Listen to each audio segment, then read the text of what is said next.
بسم اللہ الرحمن الرحیم۔ السلام علیکم۔ Welcome to my YouTube channel. اگر آپ میرے چینل پر نئے ہیں تو میرے چینل کو سبسکرائب کر دیں اور میری ویڈیو کو اینڈ تک لازمی دیکھیں۔ حضرت عیسیٰ علیہ السلام اللہ کے نبی تھے۔ حضرت عیسیٰ علیہ السلام کے ماننے والوں کو عیسائی کہتے ہیں۔ ہم مسلمان بھی انہیں اللہ کا نبی ہونے پر ایمان رکھتے ہیں۔ حضرت عیسیٰ علیہ السلام کے بارے میں بہت کم معلومات حاصل ہوئی ہیں۔ حضرت عیسیٰ علیہ السلام یروشلم کے قریب ایک گاؤں ناصرہ میں کنواری مریم کے بطن سے پیدا ہوئے۔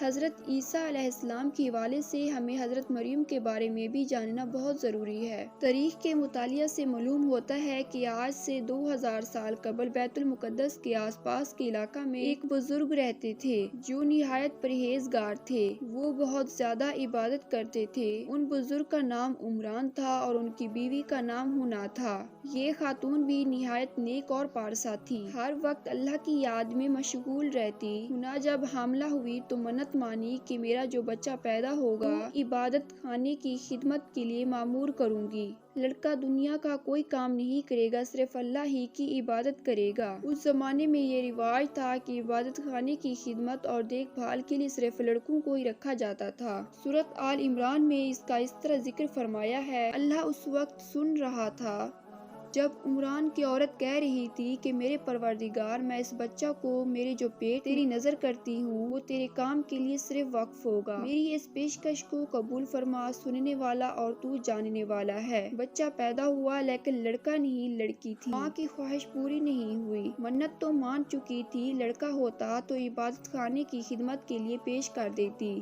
حنا بے چین ہوگی۔ قرآن کریم میں اس کا اس طرح ذکر کیا گیا ہے۔ پھر جب وہ بچی اس کے ہاں پیدا ہوئی تو اس نے کہا کہ میرے ہاں تو لڑکی پیدا ہوئی ہے، حالانکہ اللہ کو اس کی خبر تھی۔ بچی کا نام مریم رکھا گیا۔ اس نے کہا، میں اسے اور اس کی آئندہ نسل کو شیطان مردود کے فتنہ سے تیری پناہ میں دیتی ہوں۔ مریم عام بچیوں کی طرح نہیں تھی بلکہ اللہ نے اسے خاص سعادت بخشی تھی۔ اللہ نے اس بچی کو برگزیدہ بنایا۔ چہرے پر ایک خاص کشش تھی، ایک چمکتا ہوا نور تھا۔ حضرت مریم بڑی ہوئی، سمجھدار بھی ہوئی۔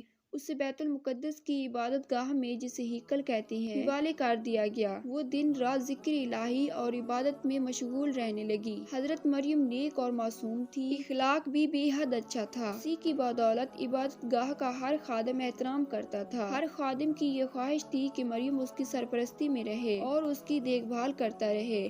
ہر خادم یہ سعادت حاصل کرنا چاہتا تھا۔ مریم اپنی حسن و اخلاق اور اچھی عادتوں سے خادموں اور کہنوں کے دلوں میں گھر کر گئی۔ حضرت مریم کو پرورش کرنے والا کوئی نہیں تھا۔ باپ، جس کا نام عمران تھا، پہلے ہی فوت ہو چکا تھا۔ یہی وجہ تھی کہ مریم کا کوئی پرسانی حال نہ تھا۔ حضرت زکریا علیہ السلام بھی اسی عبادت گاہ میں زندگی گزار رہے تھے اور عبادت کرتے۔ وہ رشتہ میں مریم کے خالو لگتے تھے۔ ان کی بھی خواہش تھی کہ مریم ان کی سرپرستی میں رہے۔ سرپرست بننے کی سب کی خواہش تھی، اب اس کے لیے کیا کیا جائے؟ سوچ بچار کے بعد پورا ڈالا گیا تو ہر مرتبہ حضرت زکریا علیہ السلام کا نام ہی آیا تو انہوں نے ذمہ داری قبول کر لی۔ اس بارے میں قرآن مجید میں ارشاد ہے، آخر کار اس کے رب نے اس لڑکی کو بخوشی قبول کر لیا، اس سے بڑی اچھی لڑکی بنا کر اٹھایا اور زکریا کو اس کا سرپرست بنایا۔ چنانچہ حضرت مریم نیک اور عبادت کرنے والوں کے درمیان پروان چڑھی۔ آپ بھی بہت زیادہ عبادت میں مشغول رہتی تھی اور اللہ کا دن رات ذکر کرتی تھی۔ جب بڑی عمر کو پہنچی تو بہت کم باہر نکلا کرتی۔ آپ کو غیب سے کھانا ملتا تھا۔ حضرت زکریا علیہ السلام اکثر آپ کی خیریت دریافت کرنے جاتے۔ ایک دفعہ حضرت زکریا علیہ السلام نے دیکھا کہ آپ کے پاس کھانے کا سامان رکھا ہوا ہے۔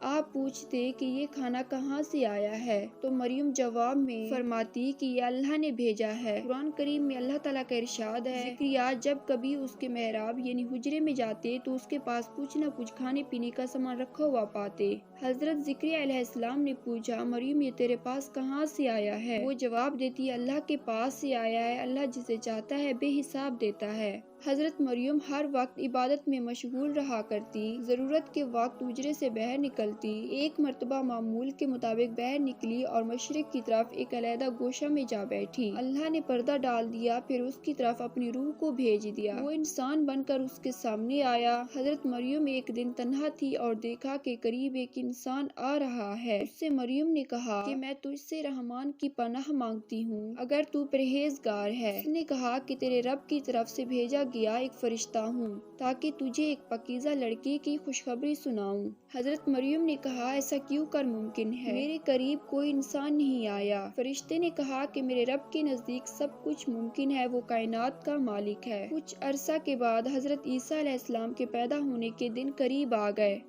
تو حضرت مریم خوف زدہ ہو گئی اور خیال کیا کہ کہیں ایسا نہ ہو کہ میں بدنام ہو جاؤں۔ ایک ویران جگہ جا کر ایک ٹیلے پر رہنے لگی۔ یہ جگہ بیت الحم کے نام سے مشہور ہے۔ وہاں کھانے پینے کا کوئی سامان نہ تھا، اس لیے بہت زیادہ پریشان ہوئی۔ غیب سے آواز آئی، غم نہ کر، تمہارے رب نے تمہارے لیے ایک چشمہ جاری کر دیا ہے۔ یہاں خرما کا ایک درخت بھی ہے، اس کے تنوں کو ہلاؤ، خرمے جھڑیں گے، اسے کھاؤ اور پانی پیو اور اپنی آنکھوں کو ٹھنڈا رکھو۔ حضرت مریم تنہائی کی زندگی گزارنے لگی۔ جب بھوک لگتی تو خرمے کھاتی، چشمے سے پانی پیتی۔ وقت پورا ہوا تو لڑکا پیدا ہوا۔ واپس حجرے کی طرف آئی، جب لوگوں کو معلوم ہوا تو آپ کا مذاق اڑانے لگے، آپ پر آواز کسنے لگے۔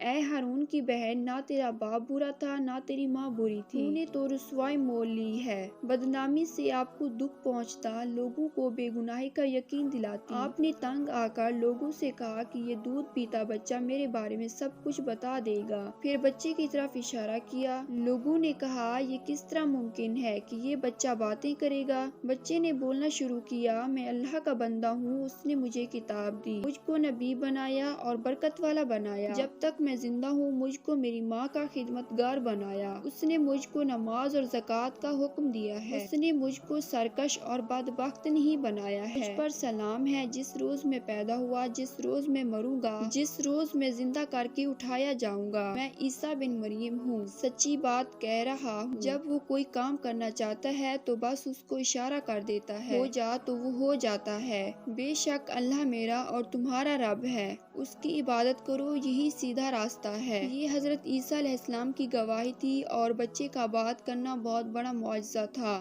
اللہ تعالیٰ فرماتا ہے، بے شک عیسیٰ کی مثال اللہ کے نزدیک آدم کی سی مثال ہے۔ اللہ نے حضرت آدم علیہ السلام کو مٹی سے بنایا، جس طرح اللہ نے بغیر باپ کے حضرت آدم علیہ السلام کو پیدا کیا اور اپنی روح پھونکی، اس طرح اللہ نے بغیر باپ کے حضرت عیسیٰ علیہ السلام کو پیدا کیا اور روح پھونکی۔ حضرت عیسیٰ علیہ السلام بڑی عمر کو پہنچے تو لوگوں کو نیکی کی دعوت دینے لگے۔ آپ طاغوتی قوتوں کے خلاف تھے، محبت کا درس دیتے، بھوکوں کو کھانا کھلانے کی ترغیب دیتے، مصیبت زدہ لوگوں کے کام آتے، کمزوروں کا ساتھ دیتے، بیماروں کو شفا بخشتے، اندھوں کو بینائی عطا کرتے، وہ دیکھنے کے قابل ہو جاتا، کوڑ کا مرض اچھا کرتے، بیماروں کے قریب رہتے۔ آپ نے فرمایا، میں مادرزاد اندھوں اور کوڑ کے مریضوں کو شفا بخشتا ہوں۔ اللہ کے حکم سے مردے کو زندہ کرتے، بیماروں کی عیادت کرتے۔ آپ علیہ السلام اپنے حواریوں سے کہتے کہ اپنے پڑوسیوں کا خیال رکھو، اگر وہ بیمار ہو تو اس کی تیمارداری کرو، اگر کوئی بھوکا ہو تو کھانا کھلاؤ، پیاسا ہو تو پانی پلاؤ، کسی کو اذیت نہ پہنچاؤ، گناہوں سے بچو، اللہ سے معافی طلب کرو۔ ایک مرتبہ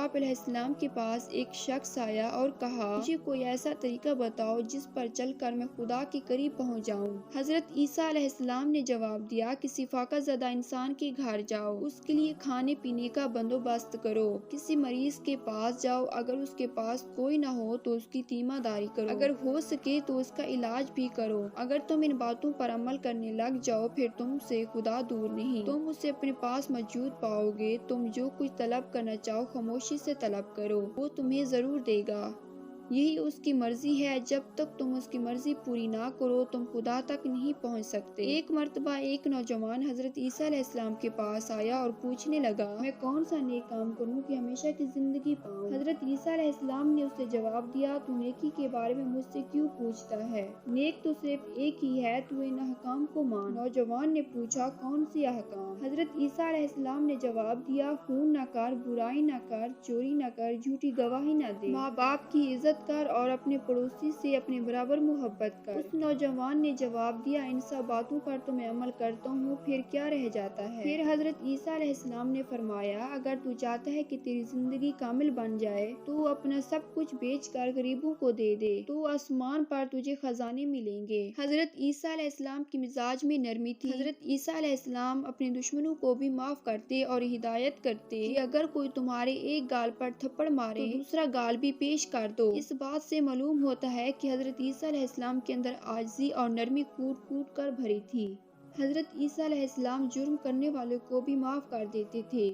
ایک مرتبہ حضرت عیسیٰ علیہ السلام کے سامنے گنہگار عورت کو لایا گیا۔ حضرت عیسیٰ علیہ السلام نے سزا تجویز کی، اس عورت کو سنگسار کیا جائے۔ سنگسار کا مطلب یہ ہے کہ پتھر برسائے جائیں۔ چنانچہ اس حکم پر حضرت عیسیٰ علیہ السلام کے ساتھ ہر وقت رہنے والوں نے مارنے کے لیے اپنے اپنے ہاتھ میں پتھر اٹھا لیے۔ حضرت عیسیٰ علیہ السلام نے سب کو روک دیا اور کہا کہ سب سے پہلا پتھر وہ شخص مارے جس نے کبھی گناہ نہ کیا ہو۔ سب کے ہاتھوں سے پتھر گر پڑے اور سر جھک گئے اور کہا کہ ہم سب گنہگار ہیں۔ اس پر حضرت عیسیٰ علیہ السلام نے فرمایا گنہگاروں کو پتھر مارنے کا کوئی حق نہیں، اور عورت سے کہا کہ چلی جا۔ ایک مرتبہ حضرت عیسیٰ علیہ السلام کے پاس آپ کے ماننے والوں میں سے کچھ لوگ آئے۔ ان کے پاس کھانے کے لیے کچھ نہیں تھا۔ انہوں نے حضرت عیسیٰ علیہ السلام سے کہا کہ آپ خداوند قدوس سے کہیں کہ وہ ہم لوگوں کے لیے کھانا بھیج دے۔ حضرت عیسیٰ علیہ السلام نے دعا کی تو آسمان سے کھانا نازل ہوا۔ حضرت عیسیٰ علیہ السلام لوگوں کو دین کی طرف بلاتے تھے، انہیں نشانیاں دکھاتے۔ ایک روز حضرت عیسیٰ علیہ السلام نے لوگوں سے کہا کہ میں تمہارے رب کی طرف سے ایک نشانی لے کر آیا ہوں۔ میں مٹی سے ایک پرندہ بناتا ہوں، روح پھونکتا ہوں، وہ خدا کے حکم سے ایک جاندار پرندہ ہو جاتا ہے۔ حضرت عیسیٰ علیہ السلام پر بہت تھوڑے لوگ ایمان لے آئے۔ ایمان لانے والوں میں زیادہ تر ماہی گیر تھے۔ اس زمانے میں بیت المقدس میں رومی حکومت کرتے تھے۔ بادشاہ لوگوں پر ظلم کرتا تھا۔ حضرت عیسیٰ علیہ السلام ظلم و ستم کے خلاف تھے، اس لیے بادشاہ پر اعتراض کرتے تھے۔ وہ یہ سمجھتے تھے کہ حضرت عیسیٰ علیہ السلام لوگوں کو حکومت کے خلاف بغاوت پر آمادہ کر رہے ہیں۔ اس پر یہ کہ یہودیوں نے بھی بادشاہ سے حضرت عیسیٰ علیہ السلام کے خلاف شکایت کی۔ بادشاہ نے گرفتاری کا حکم دیا اور سزا تجویز کی، لیکن اللہ نے اپنی طرف اٹھا لیا۔